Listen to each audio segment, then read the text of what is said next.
Assalamualaikum warahmatullahi wabarakatuh. Selamat pagi soleh-soleha semua. Nah, soleh-solehah, pada pagi hari ini saya harap soleh-solehah semua dalam keadaan sehat walafiat. Amin ya rabbal alamin. Pada pagi hari ini kita akan belajar tema 3, peduli terhadap makhluk hidup. Subtema 2, keberagaman makhluk hidup di lingkunganku. Pembelajaran keempat. Nah, sebelum kita memulai pembelajaran pada pagi hari ini, ada baiknya kita berdoa terlebih dahulu.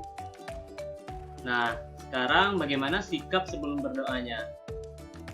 Nah untuk soleh-soleha semua, berdoa mulai.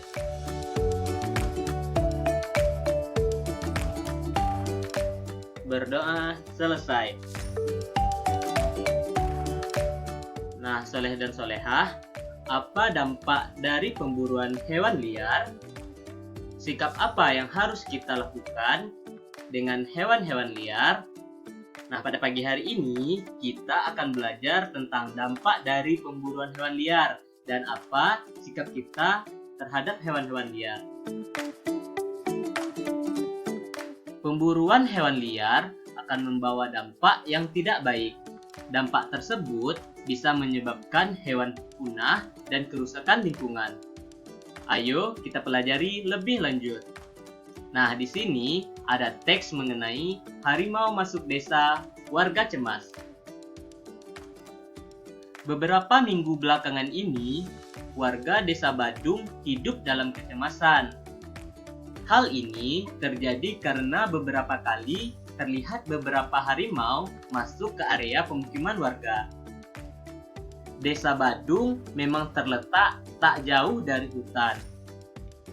Harimau-harimau tersebut memang belum mengganggu warga. Mereka hanya berkeliaran seperti mencari makan.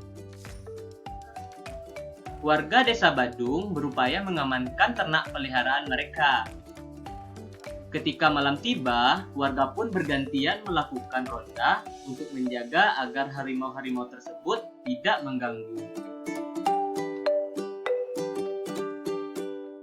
Sesungguhnya, apa yang terjadi pada warga sudah lebih dahulu dirasakan oleh harimau-harimau penghuni hutan tersebut. Warga memang sering masuk ke hutan dan melakukan penebangan hutan untuk memperluas ladang kopi mereka. Tentu saja, hal ini mengakibatkan habitat hewan hutan semakin sempit. Hak hidup hewan yang menjadi penghuni hutan terganggu. Pohon-pohon yang menjadi sumber makanan hewan-hewan kecil dirusak. Akibatnya, hewan-hewan kecil tersebut mencari makan di tempat lain.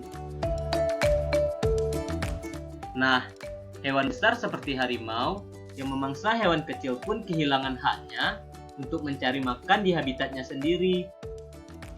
Naluri untuk meneruskan kehidupanlah yang membuat harimau-harimau tersebut kemudian mencari makan ke tempat lain.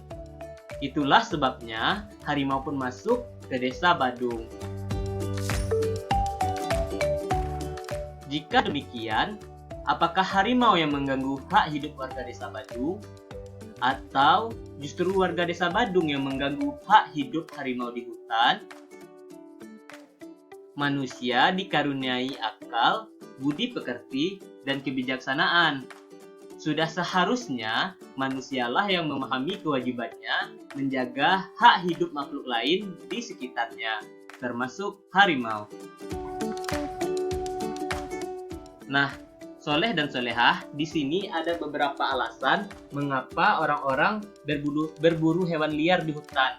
Nah, di antaranya alasan yang pertama itu dijadikan pakaian. Nah, mereka berburu hewan liar di hutan itu untuk diambil kulitnya atau bulunya untuk dijadikan pakaian. Nah, alasan selanjutnya itu mereka itu menganggap dirinya sebagai pemburu. Nah, mereka bangga dengan statusnya itu sebagai pemburu. Dan alasan yang ketiga yaitu ada. Nah, selain alasannya sebagai pemburu, itu juga ada alasannya sebagai kegiatan upacara adat. Nah, mereka mengambil bulu dari hewan liar, contohnya bulu dari burung cendrawasih untuk dijadikan topi dalam upacara adat mereka.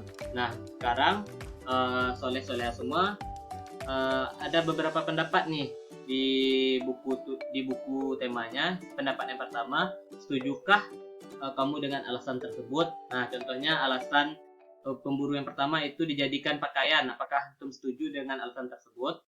Nah, yang kedua, itu alasannya mereka itu sebagai pemburu. Apakah setuju dengan alasan tersebut? Dan alasan yang ketiga itu untuk kegiatan upacara adat. Nah, apakah antum setuju dengan alasan tersebut? Nah, jelaskan alasan soleh dan soleha ya. Ini pada tugas halaman 71 dan 72.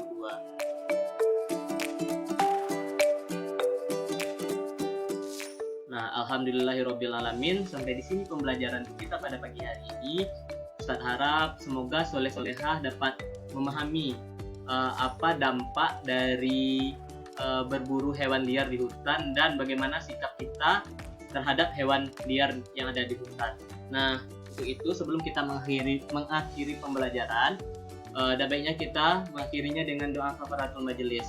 Subhanakallahumma wa bihamdika asyhadu an la ilaha illa anta astaghfiruka wa atubu ilaik. Assalamualaikum warahmatullahi wabarakatuh.